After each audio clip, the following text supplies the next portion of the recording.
Hey, my name is Michael, and I'm here to talk to you about fluoride in our drinking water. Have you ever thought about what's in your drinking water? Do you know fluoride's in your drinking water? Is it even necessary to add fluoride to our drinking water? Do you know what fluoride does to your body?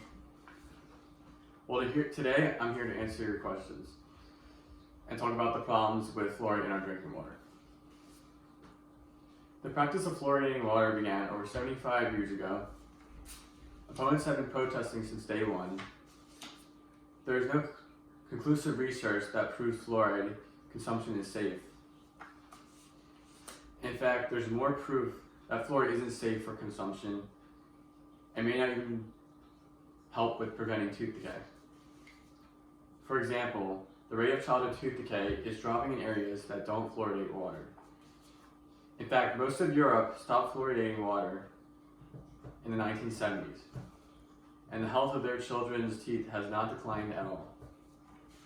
In addition to all this, fluoride has been proven to be a toxic substance.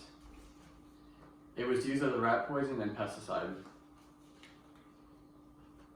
It has also been proven to be a neurotoxin, and with so many other negative health effects, we still continue using fluoride for the chance of it to reduce tooth decay, which was becoming a big problem in the 1940s.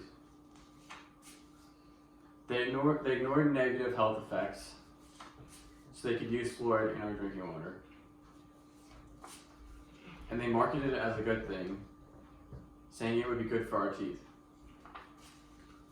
But they did not research or acknowledge the possible negative effects, and if they did, they covered it up. That's why some people believe that the big business and the Manhattan Project had a big part in it. This is because they needed a way to dispose of the toxic waste left over from the end of World War II. People that promoted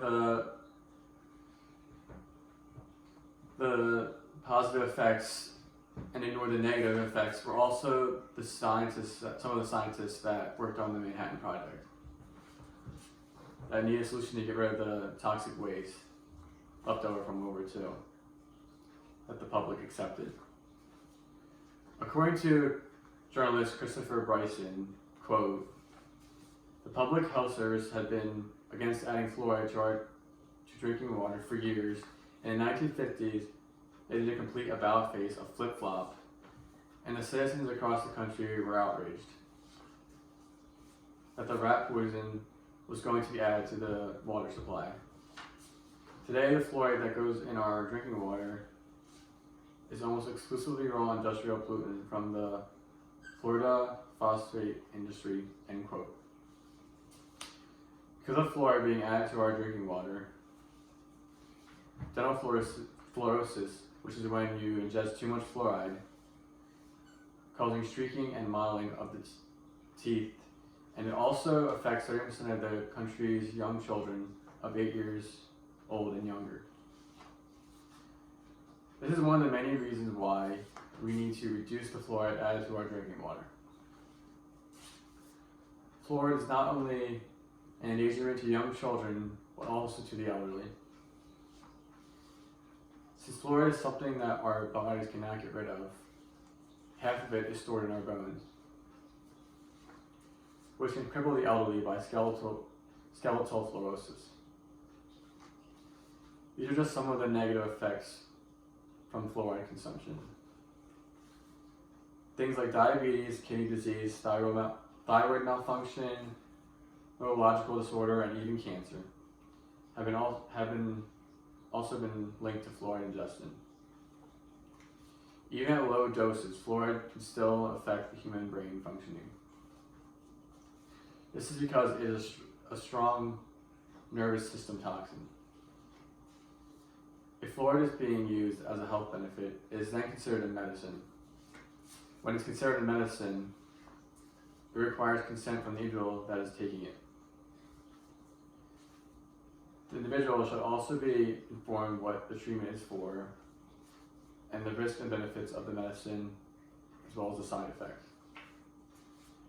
They should also be shown alternative options.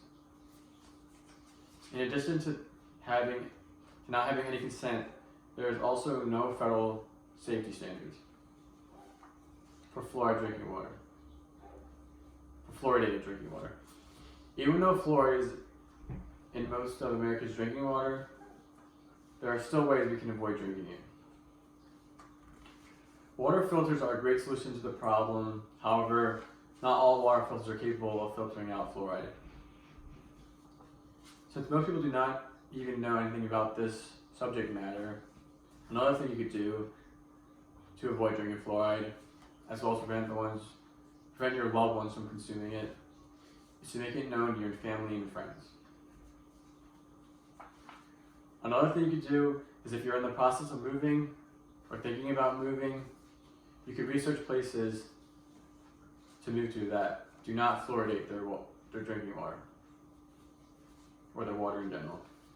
There are also groups out there that oppose water fluoridization, such as the Fluoride Action Network.